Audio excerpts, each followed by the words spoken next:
આપ સર્વોને હેતપૂર્વક જય શ્રી સ્વામિનારાયણ। આજની સત્સંગ કથા વાર્તા નિજ મંદિર સાવરકુંડલા। આજની સત્સંગ કથા વાર્તામાં આપણે શ્રીમદ સત્સંગી જીવનની કથા સાંભળશું। અધ્યાય 15। 1 શ્રી નારાયણ મુનિ કહે છે કે, હે વિપ્ર, માન દોષથી પરાભવ પામેલા દક્ષ અને દુર્વાસા ઋષિની કથા હું તમને સંભળાવું છું। ભગવદ ભક્તોએ આ કથા અવશ્ય સાંભળવી અને અંતરમાં ધારણ કરવી। પૂર્વે વિશ્વના સૃષ્ટા પ્રજાપતિઓ ભાગીરથી ગંગાને તીરે યજ્ઞ કરી રહ્યા હતા। તેમાં સમગ્ર પ્રજાપતિઓના અધ્યક્ષ સ્થાને નિમણૂક કરેલા સૂર્ય સમાન તેજસ્વી દક્ષ પ્રજાપતિ એકાએક તે યજ્ઞમાં પધાર્યા।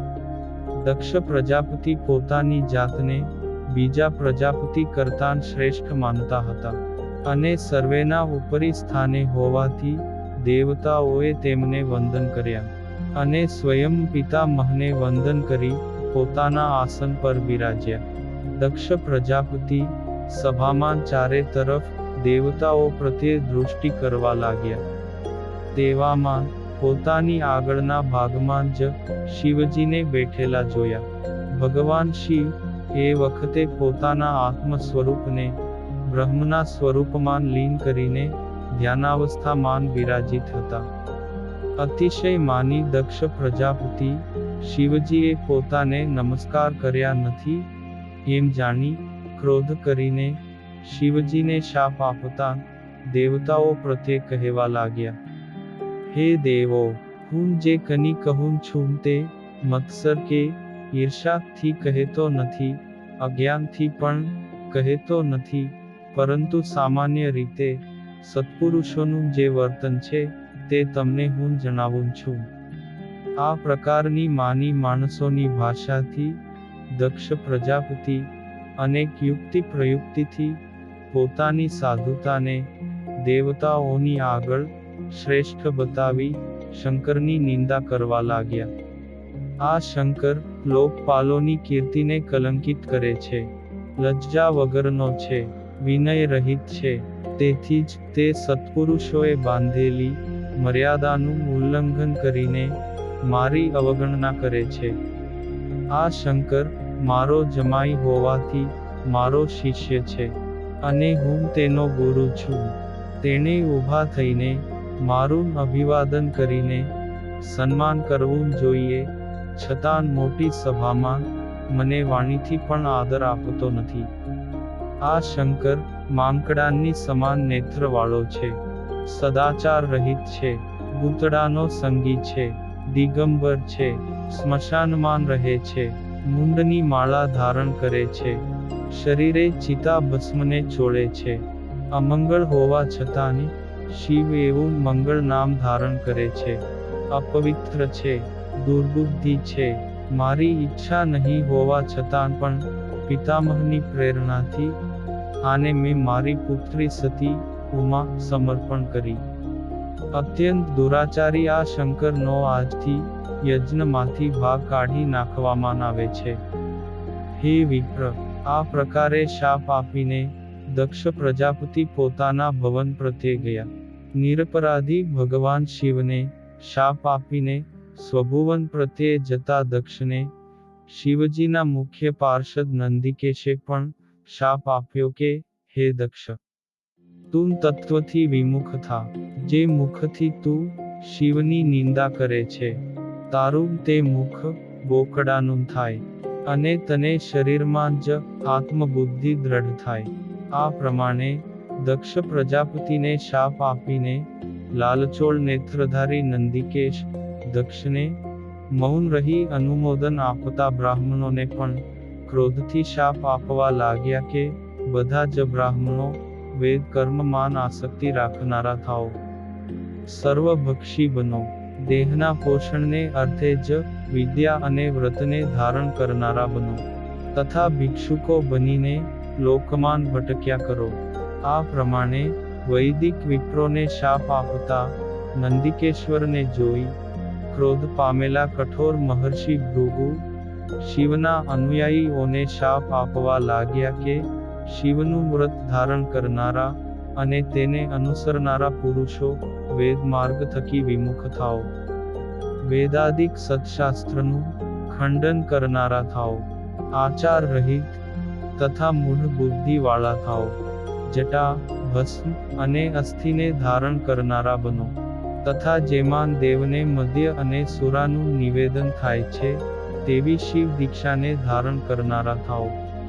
આ પ્રમાણે ભૃગુ જ્યારે શિવ ભક્તોને શાપ આપતા હતા તે સમયે ભગવાન શંકર ઉદાસ થયા.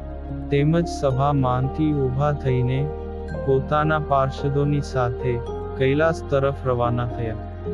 ત્યારબાદ ધરતી ઉપર કોઈ પણ મનુષ્ય કે દેવતા કોઈ પણ પ્રદેશમાં શંકરના ભાગ વગરનો યજ્ઞ કરવા માટે સમર્થ થયા નહીં. તેથી બહુ વર્ષ પર્યંત ધરતી પર યજ્ઞનું અનુષ્ઠાન થયું નહીં. ત્યારબાદ માનથી વિનાશ પામેલી બુદ્ધિને કારણે દક્ષ પ્રજાપતિએ દેવો અને ઋષિઓની સાથે મળીને શંકરના ભાગ વગરનો યજ્ઞ શરૂ કર્યો. ભગવાન વિષ્ણુ અને પિતામહ બ્રહ્માજીને આદરપૂર્વક યજ્ઞમાં આમંત્રણ આપ્યું. છતાં તેઓ તેમના યજ્ઞમાં પધાર્યા નહીં, કારણ કે દક્ષે શંકરની અવજ્ઞા કરી હતી.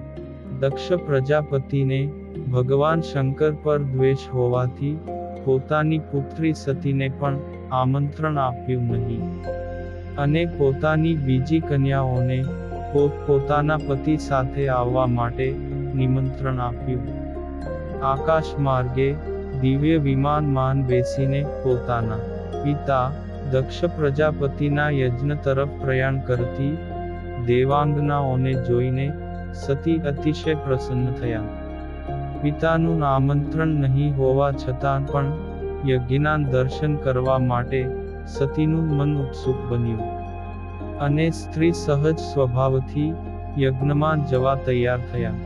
ભગવાન શંકરે સતીને યજ્ઞમાં જતાં અટકાવવા માટે અનેક પ્રકારની યુક્તિઓ કરી. છતાં હઠાગ્રહથી સતી કેટલાક રુદ્ર ગણોને સાથે લઈ પિતાના યજ્ઞમાં ગયા. ભગવાન શિવજી પર દ્વેષ ભાવને કારણે દક્ષ પ્રજાપતિએ સતી સામે દ્રષ્ટિ માંડીને જોયું પણ નહીં, તેમજ તેમનો આદર પણ કર્યો નહીં. આમ પિતાથી અપમાનિત અને આત્મગૌરવથી ભરેલા સતી પોતાના પિતા પ્રત્યે ક્રોધિત થયા. વળી યજ્ઞમાં ભગવાન શિવનો ક્યાંય ભાગ જોયો નહીં. તેથી સતીએ ક્રોધ કરીને પિતા દક્ષનો તિરસ્કાર કરી સમાધિ યોગથી યોગાગ્નિ પ્રગટ કર્યો.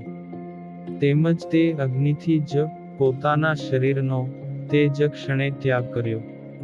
સતીની સાથે આવેલા રુદ્રગણો દક્ષ પ્રજાપતિને મારવા દોડ્યા, પણ તેનો નાશ કરવા માટે ભૃગુ મહર્ષિએ દક્ષિણાગ્નિમાંથી બલિષ્ઠ દેવતાઓ ઉત્પન્ન કર્યા. ભૃગુ નામના દેવતાઓ હાથમાં સળગતા ઉંબાડિયાઓ લઈને શંકરના ગણોને મારવા લાગ્યા. તેથી તેઓ સર્વે ત્યાંથી ભાગી છૂટ્યા.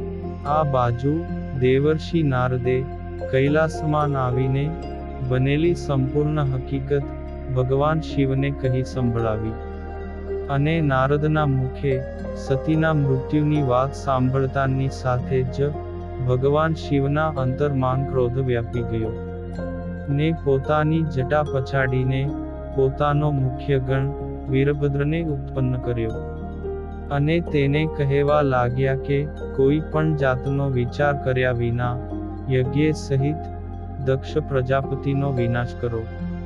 આ પ્રમાણે ભગવાન શિવની આજ્ઞાથી અન્ય ગણોને સાથે લઈ એ વીરભદ્ર ગણ પર્વતની જેમ સમગ્ર ધરતીને પગથી ધ્રુજાવતો તત્કાળ દક્ષની યજ્ઞશાળામાં ગયો.